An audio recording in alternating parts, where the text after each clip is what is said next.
Oh, there you are, YouTube. Our journey continues to analyze and rank the physical media cover art of Oscar Best Picture winners. Today we look at the Best Picture winners of the 2000s, or aughts, as they are sometimes called. Let's start by looking at the movies in chronological order. The Best Picture of 2000 starred Russell Crowe, and that was Gladiator. The Best Picture of 2001 also starred Russell Crowe, and that was A Beautiful Mind. 2002, look at that mirror, can you see me? 2002 was Chicago. 2003 was Return of the King. I got both versions up here. I'm not sure yet which one we're going to look at. We'll probably look at both, I think. 2004, $1 Million Baby. 2005, Crash. 2006, The Departed. 2007, No Country for Old Men. Sorry for the glare. 2008, oh, that's even worse. 2008, Slumdog Millionaire, with a bunch of stickers on it. 2009, oh, sorry for the shadow. Oh, what am I going to do? Okay. 2009, let me get down here. The Hurt Locker. Let's get to analyzing some cover art. Okay, we'll be going through these in chronological order, so we are again starting with Gladiator, the winner of 2000. I guess what I like about this one is we have our central character, our main character right there, smack dab in the center, sort of making almost that triangular composition, which of course feels very steady. And then we have, it looks like a setup for some action. Not action yet, but a setup for action, which is kind of nice, anticipation, I guess. This, I believe, is the Are You Not Entertained pose, which is a very memorable portion of the movie. I always struggle, I always go back and forth. Do they want to give away some of the strongest parts of the film on the cover or not? I don't know. But looking at it composition-wise, you can't really lose with putting something smack dab in the middle in a very dynamic pose. Here we have the diagonal lines and everything. So, that's all very, It works, right? It's nothing spectacular, but it works. Here they are telling us that this is a Best Picture winner, and right there, that's a Best Actor right there. Russell Crowe, of course. Here we have the title, letting you know it's the extended edition, but this also does have the theatrical edition on it. Solid black on the back. I'm not going to show the back or spines of all of them, but just wanted to check that one out really quick before I got rid of it. Yeah, it's a really clear image too, which I like. It's not raised or embossed or anything like that. Actually, this portion is right here, so that's always kind of nice. I like when that happens, but Russell Crowe himself, Maximus Decimus Meridius, is not. Well, hello again, Russell Crowe here with A Beautiful Mind.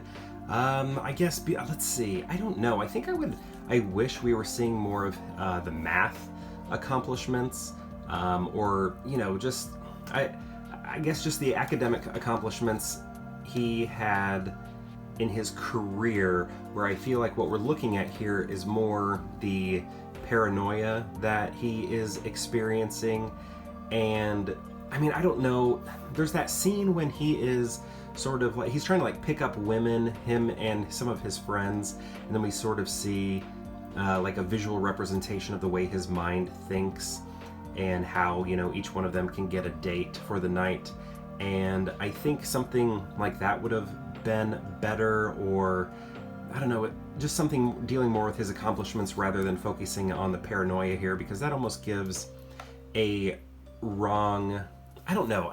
I guess this movie sort of does take a biopic and then try and turn it into like a thriller, but I don't know if that's the best route at which they should be showing this film. I guess, I don't know, I do like, the lighting that's happening. It's very dramatic. This is sort of like a metallic, as you can see, to it right there, sort of like the bordered area. Here it's telling you, it's a Best Picture winner. But I don't know, I think it could have been more interesting. I guess, we are seeing a lot of paranoia here, so that I think that's what it is going for, and that's what it is accomplishing, and the dramatic lighting helps a lot with that. So I guess it's like serving its purpose, but I'm not sure if this is the route they should have gone to try and sell the movie. Here it's basically, hey, Russell Crowe, right? And look, he looks intense right now, like he's worried about something. So this one's really cool because you can see me right now. See, I'm dancing.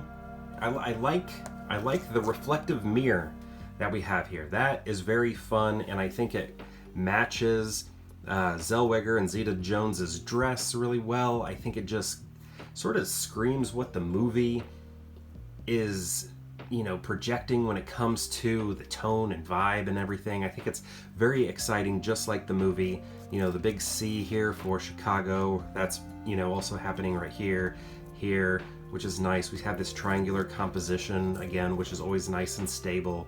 It's almost kind of like an X, actually, which is kind of fun. Yeah, Richard Gere in the center. I don't know. I think this is nice, and I mean, sorry for the sticker, but they gotta let you know that the movie's a Best Picture winner. But what I really love is the metallic quality here, that sort of foil look to it. I think that's a lot of fun.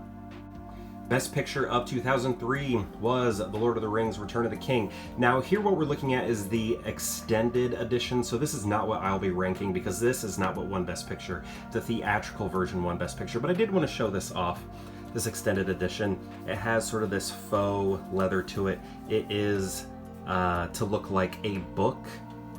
You can see that right here. You can see the foil lettering. This is really great. Something nice to have on your shelf. Right there, Aragorn's crown. All that is very nice. I really love this piece right here. A lot of great art inside here. But I'm not going to use this one again because it is the special, because it's the extended edition. And also, well, I guess if I am going to comment on this, I can never decide if I like that it looks like a book or not. I like that it does because it pays homage to that it is a book. This is a movie based off of a book, but also, it kind of like, what is that called? Bilbo's like Red Book of Westmarch. It's almost like this is the part that Frodo wrote, the Lord of the Rings section. So, this could be like a section of the Book of Westmarch. So I kind of like that also. I guess if I say I don't like it, it's maybe because this is not a book. This is a movie, So I don't know if we should be referencing the book so much because this is the film. But I don't know. That I'm not even sure if that holds any ground because I don't know. I think it's a great piece. But let's get to the real one. Okay, so here is the theatrical version right here. This is great. Look at this line that we have right here. From the stone to Gollum, Samwise, Frodo, up to Frodo's hand, and Aragorn's hand up to Gandalf's staff. That is beautiful and dynamic. And then right here, following our leads, right here, the sword down to Frodo. Oh, I love this. This is fantastic. And then right here, all-seeing eye, Arwen, right here, just this strong vertical happening. I love this. The progression right here, smaller figure, getting a little bit bigger. I mean, his head is smaller, but the size right here, the entire figure, and then larger. I just love that growth that we're seeing. And then, of course, the strength that we get of Aragorn with him presented in such large scale. This is fantastic. A lot of action, a lot of dynamic lines. There's like emotions that we're seeing. We're seeing like almost worry right here, just strength right here, strength over here, menace right here. This is a great piece here. Next we have $1 Million Baby. Looks, it's in black and white here. This image, the movie itself is not in black and white. It almost has that floating head quality, I mean, her head's not floating, but it almost looks like their heads are floating. And we're not even getting all of Clint Eastwood. This just seems oddly cropped to me. From this point of view, it looks like, I don't know, it almost looks like there's like a painted filter on it. Let me get a better, whoops, you can, so much glare right there. I don't know, maybe it is photographed, but I don't know, the textures look different between Hilary Swank. Like Hilary Swank looks like she has a different texture than Morgan Freeman and Clint Eastwood. So, I mean, maybe that could just be to show distance you know, she is closer to us than they are, so she's like more in focus, or just, you know, put emphasis on Hilary Swank. That could be what's happening. I like the shadow, or the highlights that we're getting on the braid. That is nice. And, you know, on the back, getting something in the face there. But, I don't know, this one doesn't excite me too much. It doesn't, like, call my name or really tell me anything about the movie, and I wish we were getting a little bit more about the movie. We don't even really get that it's boxing, you know. I mean, she could just be exercising. This could be, you know, just, I don't know, a cyclist maybe. A runner, just somebody wearing athletic clothes. I don't know. I wish we were getting a little bit more. Unfortunately, this one right here has a sticker that I haven't completely peeled off. This has basically just taken an image from the movie, stylized it a little bit, and made it the cover. You know, this is an ensemble piece. You can see it has 1 million people in it. So what image do you pick? You know, there are so many great images. This one, you know, is pretty classic, but I think this one right here, if they showed the full image here with Michael Pena and his character's daughter, that would have been a fantastic image to use. But I don't know, how do they choose? I mean, they chose this one, I guess. Here, you know, this, what we're looking at right here, Ebert, actually, his name is right there, called this like a box picture. Like this movie, he would call it a box picture, like disaster movies from the 1970s. I think he called those box movies, box pictures, because they would always have like ensemble cast members of these like aging stars, and they were always presented in these little boxes at the bottom of the movie posters, and that's sort of what's happening here. I don't know, this one, you know, the orange and the blue that we're getting right here, you know, the orange there, sort of blue-green there, is nice, you know, complementary colors that we're looking at, but I don't think this is too great. I do like that, you know, the text here is sort of broken up. I like that font, you know, all the names right here. I don't know, it seems kind of busy, but, you know, this dynamic line that we're getting right here from their embrace is kind of nice, but I don't know. It looks kind of chaotic to me. The Departed, this one's fun because it actually tells you quite a bit about the movie in the image, but you don't necessarily know that until you've seen the movie. You have these two young individuals here. One is a cop. Well, we have two cops, but one is connected to the mob and the other one is acting connected to the mob. But it's just interesting to see Jack Nicholson here in the background looking over both of them. You know, the head of this mob, you know, mafia, Boston Mafia, right? And I don't know, is mafia the right word when it's like Irish? I don't know. What is the term? I can't think of it right now. But anyway, the way he's sort of looking over them, guiding them in various ways, I don't know. I think that's great. Just sort of looming, hovering over them with his eyes on them. Oh, I don't know. I think this is pretty good. In terms of the story, I don't know if it's a great composition. Really, I don't know. It's just, I don't know. The light, I guess, coming out of here is kind of interesting. I think I wish maybe it was a little more dramatic on Nicholson. He almost seems sort of grayed out a little bit, but it's okay. It's just like 3 pillars, essentially, is what we're looking at. We've got floating heads, 3 floating heads right here. Hey, that's not Tommy Lee Jones. Why is Tommy Lee Jones' name right here when that's clearly Josh Brolin? Javier, they got that one right. Hey, you're not Josh Brolin, you're Tommy Lee Jones. Isn't that always kind of weird? I get it, it's part of their contract, but I don't know, I always think that's kind of funny. Yeah, this kind of looks strange to me now. This font that's being used.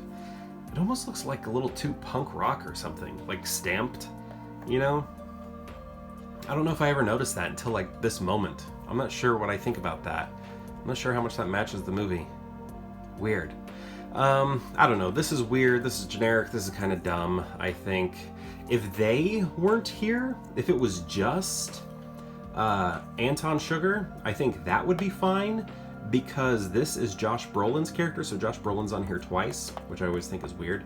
But I think that would make sense, because he's sort of this ghost, this monster, this, you know, it's almost like a monster movie. He's this monster that's constantly chasing over him. And I think that would be really good. If Brolin was not here and Tommy Lee Jones wasn't here, I think that would be nice to have him hovering over him like, I'm gonna get ya. And then maybe they could keep Tommy Lee Jones here because his eyes are on Javier, and then he's thinking, I'm gonna get you.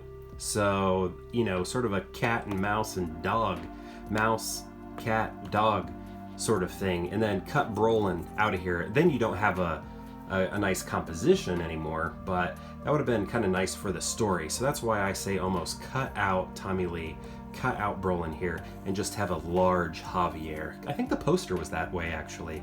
A large Javier hovering over Josh Brolin as he runs with that cash. Like Danny Boyle, the director, this is chaotic. This, I mean, it already was, but now I have all these stickers here from Family Video, which is where this was purchased, which makes it even more chaotic, and also it's letting you know it's an Oscar winner. Let's count these stickers. 1, 2, 3, 4. 4 stickers. And then all of this crazy, you know, lighting. I don't know, what do you call this right here, where it's kind of like the blurred lighting, and it looks like it's moving quickly. And then we have Frida Pinto over here clearly running this direction, and then Dev Patel is looking this direction, and he has this great you know, sort of haloed side lighting here happening on him, and it's just, I don't know, it's going everywhere, and I think it's crazy and fun, and I kind of like it. Also, wait a second, look at that text, and then look at this. Is there a similarity there? Maybe. Man, I don't know. Wait a second. Crash? I don't know, they're just kind of like breaking up the text, I guess. I don't know, maybe it's not that simple, or similar I should say, but I don't know. I like how chaotic this is because it screams Danny Boyle right there, the director. Totally matches him. And 2009's The Hurt Locker. Okay, here we have broken up into sections divided by the title right here. Hey, this font is almost similar to those other ones also. Maybe not because it's not broken up. I think we're supposed to look at, it's supposed to be like sand here, like desert sand or something like that. Do they want to show the most exciting part of the movie right here? I guess so.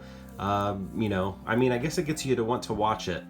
And, you know, this is in the opening too, so that's, you know, kind of funny. But this is, you know, the way the movie was sold through the trailers and right here, and then it happens in the, at the very beginning of the movie, and you're kind of like, oh, okay. But yeah, this is, I love everything that's happening here. Right here, just sort of telling you some of the key players. We got Captain America right here. We got Hawkeye, or sorry, you know, Falcon, he's now Captain America. Falcon, Captain America, and Hawkeye over here. And yeah, it's, I guess it's nice. I don't know, it's kind of generic. It's just like, here are the players. Here are the people in the movie.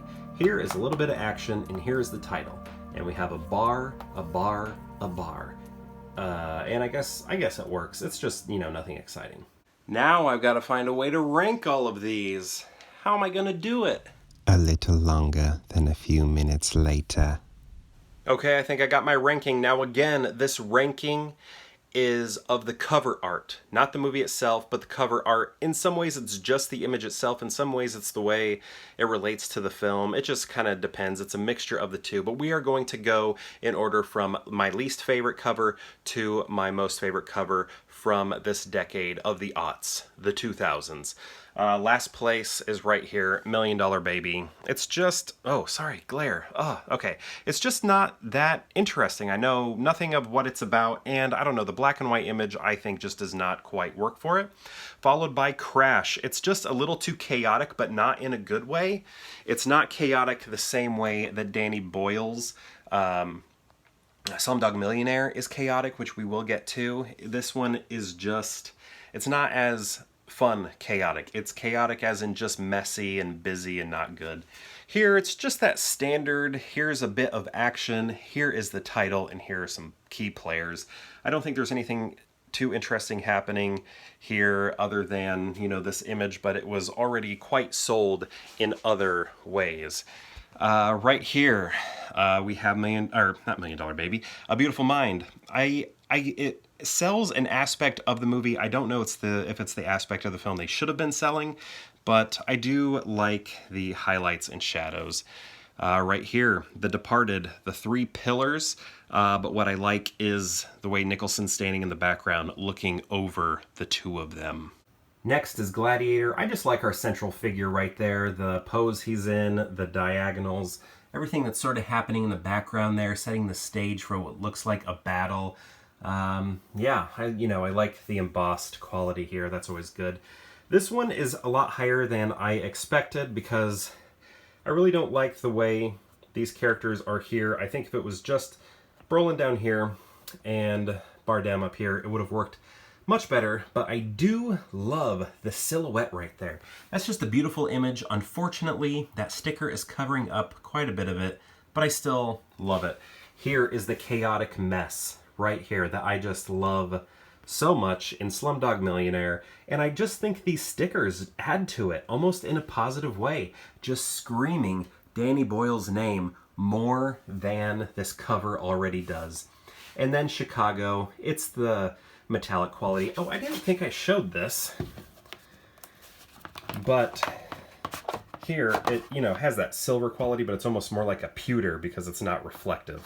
So that's what that is. But I based it off of the slip cover, which I think is fantastic, and that triangular composition is always good, and it's working really well right here, and I like how it also sort of forms an X, and I dig it.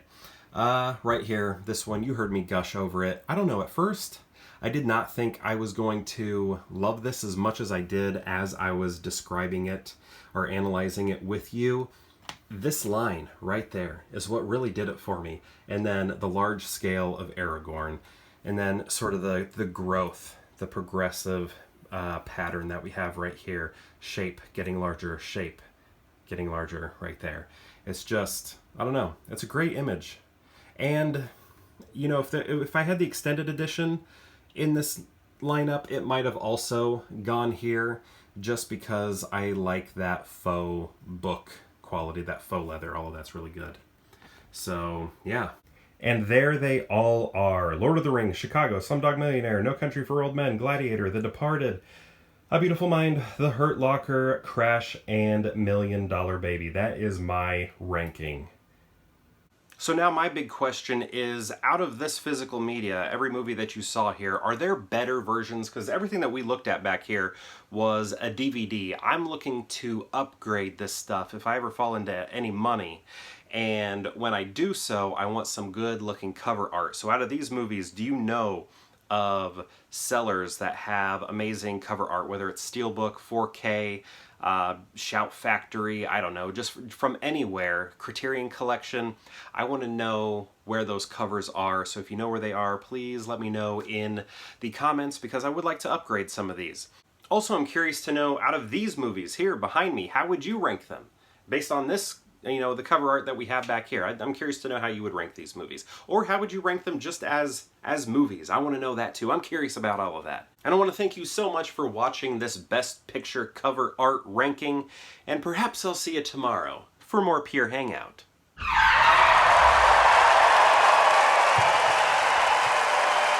Best Picture.